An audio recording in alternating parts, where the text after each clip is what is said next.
हाय दोस्तों। तो दोस्तों 4.3 को आज हम पूरी तरह ख़त्म करेंगे। द्विघाती समीकरण चल रहा है चैप्टर नंबर 4। ठीक है।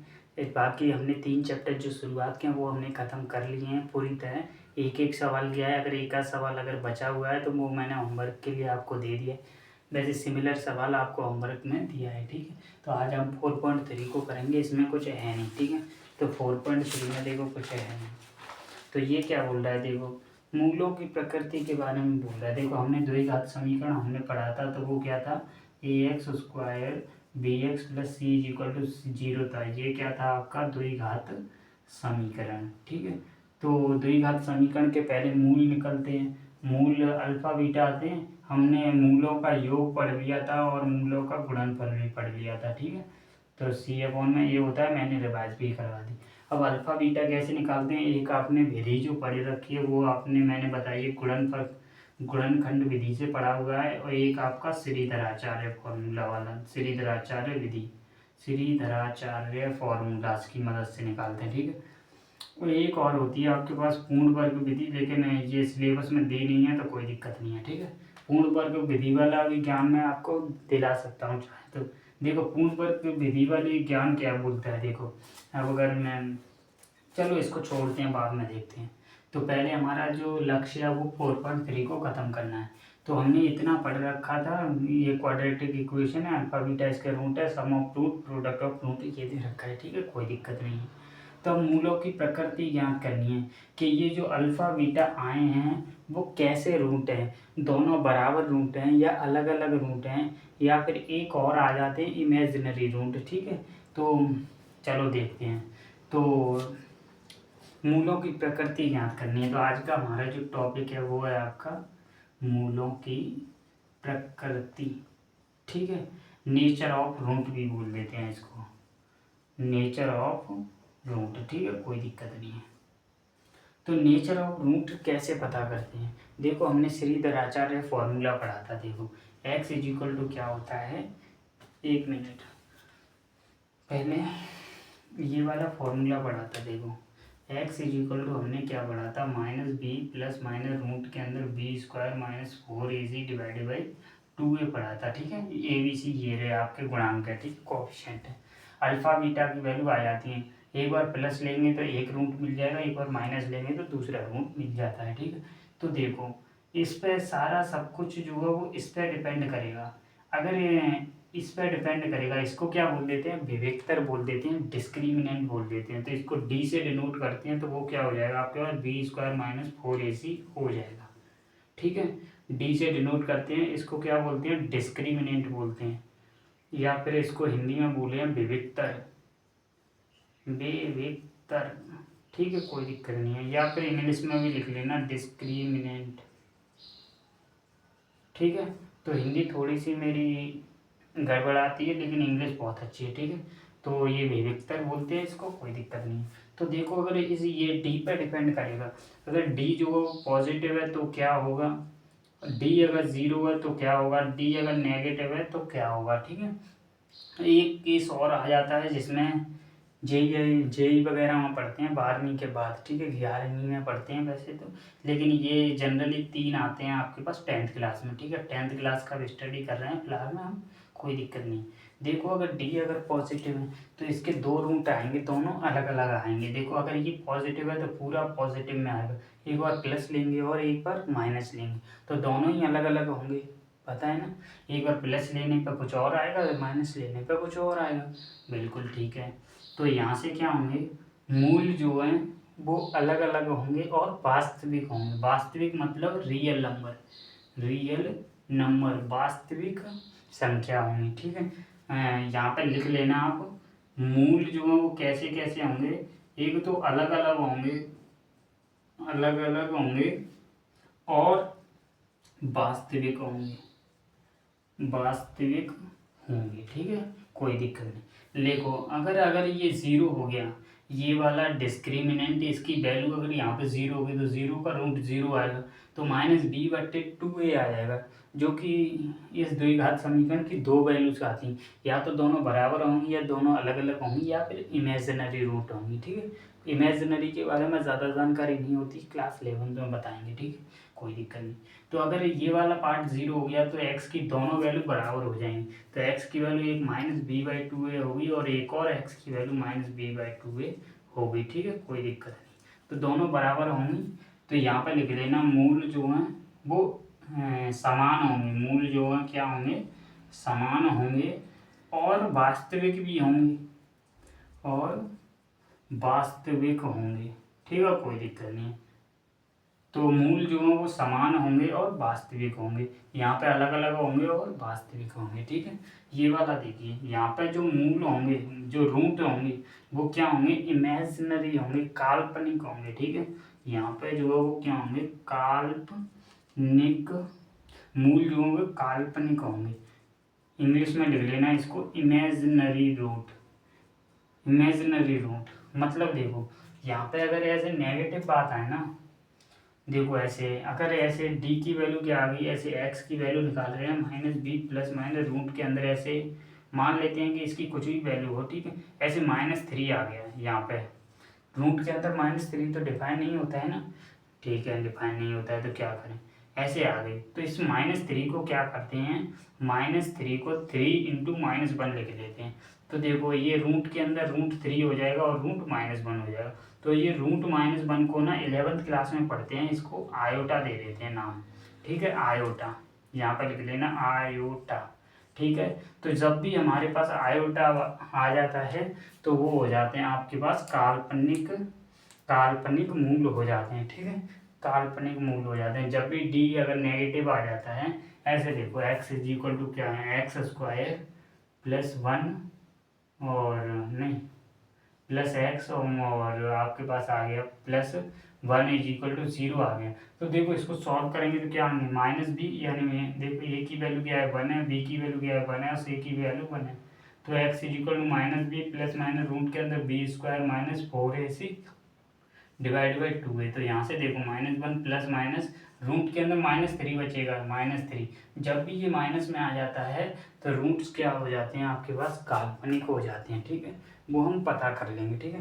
तो यही होता है। और इस वाले केस में क्या होता है, इस वाले केस में मूल जो है वो, इस वाले केस में मूल जो है वो वास्तविक हो जाते हैं, मूल जो है वो वास्तविक हो जाते हैं। वास्तविक देखो या तो इक्वल होंगे या ग्रेटर देन होंगे, इक्वल के लिए ये, ग्रेटर देन के लिए ये, तो मूल जो है वो वास्तविक होंगे, ठीक है, कोई दिक्कत नहीं है। या तो समान होंगे या अलग अलग होंगे, क्या फर्क पड़ता है, ठीक है, कोई दिक्कत नहीं है।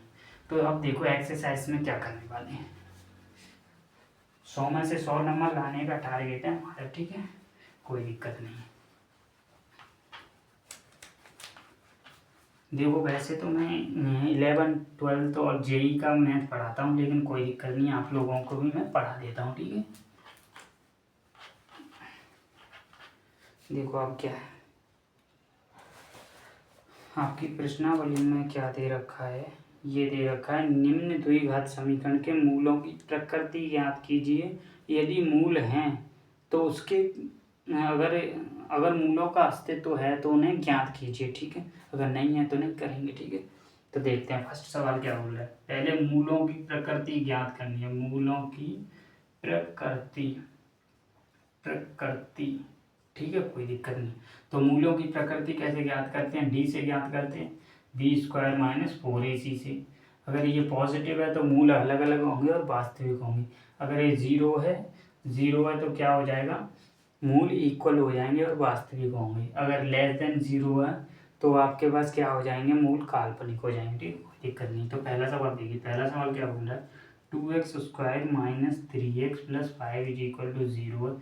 सेकंड वाला सवाल देखिए, 2x² - 4√3x और +4 = 0। दो सवाल करा देता हूँ, 2 3 बच रहे हैं तो वो आप खुद करना, ठीक है, कोई दिक्कत नहीं। तो देखो डी निकाला हमने, तो पहले a की वैल्यू क्या है 2 है, b की वैल्यू -3 है और c की वैल्यू क्या है 5 है। तो d निकाला, तो d क्या होता है -b² - 4ac, b² यानी -3 का स्क्वायर -4ac, ठीक है, कोई दिक्कत नहीं। तो ये हो जाएगा 9 - 8 8 40 हो जाएगा। तो 40 में से 9 गए तो कितना हो जाएगा 31, जो कि नेगेटिव आ रहे हैं। नेगेटिव जब आते हैं तो मूल कैसे होते हैं आपके पास, काल्पनिक होते हैं, ठीक है, काल्पनिक होंगे। ठीक है, सेकंड वाला देखिए। तो ए की वैल्यू क्या है यहाँ पर 2 है, और बी की वैल्यू क्या है आपके पास -4√3 है, और सी की वैल्यू क्या है 4 है। तो डी निकाला हमने b² यानी -4√3 का स्क्वायर -4ac। ठीक है, कोई दिक्कत नहीं, वैल्यूज पुट कर रहा हूँ, बाकी कुछ नहीं है। देखो ये 16 हो जाएगा, 16 × 3 क्या, 16 × 48 होता है, -8 8 5 40 होता है। तो ये 8 बच गया, 8 बच गया, तो ये 0 से बड़ा है, तो मूल कैसे हो जाएंगे, मूल जो है वो अलग अलग हो जाएंगे, अलग अलग हो जाएंगे, और क्या हो जाएंगे, वास्तविक हो जाएंगे। ठीक है, कोई दिक्कत नहीं है।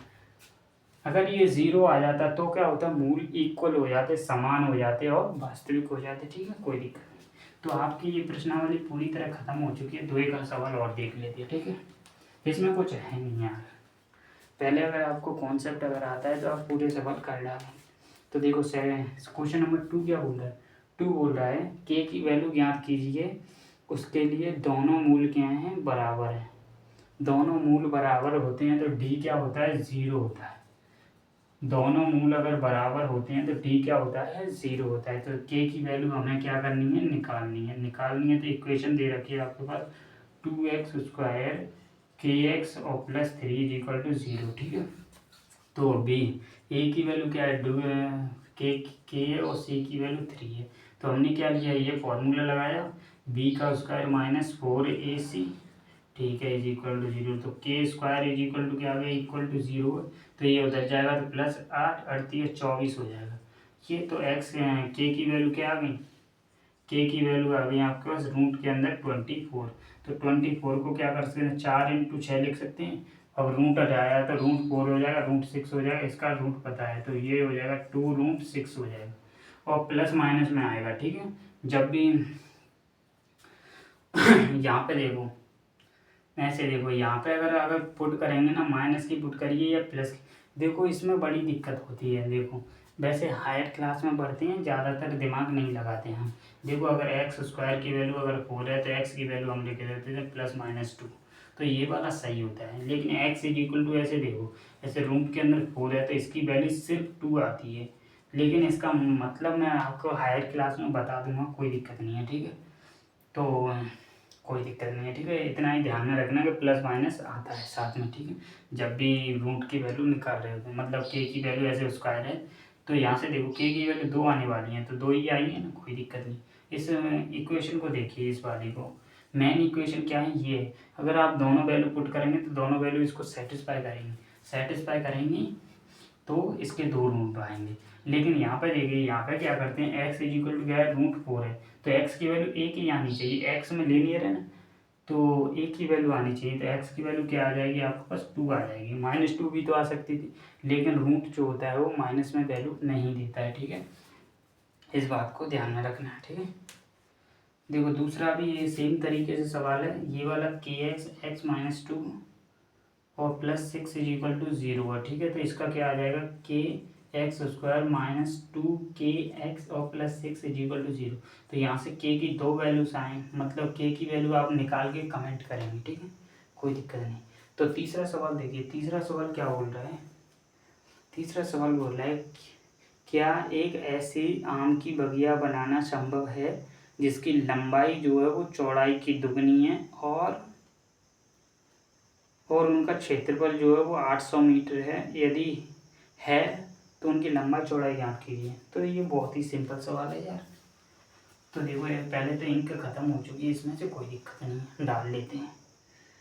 तो देखो हमें एक आम की बगिया बनानी है, तो हम मान लेते हैं कि आम की बगिया जो है वो ये बनानी, ठीक है, जिसकी लंबाई जो है वो ये है और ये चौड़ाई है। ठीक है, ये बोल रहा है कि जो लंबाई है, पहली इक्वेशन क्या बनाना है, जो लंबाई है वो चौड़ाई की दोगुनी है, तो चौड़ाई की दोगुनी है, ये बोला है। देखो लंबाई जो है वो चौड़ाई की दोगुनी है, ये हो जाएगी इक्वेशन नंबर 1।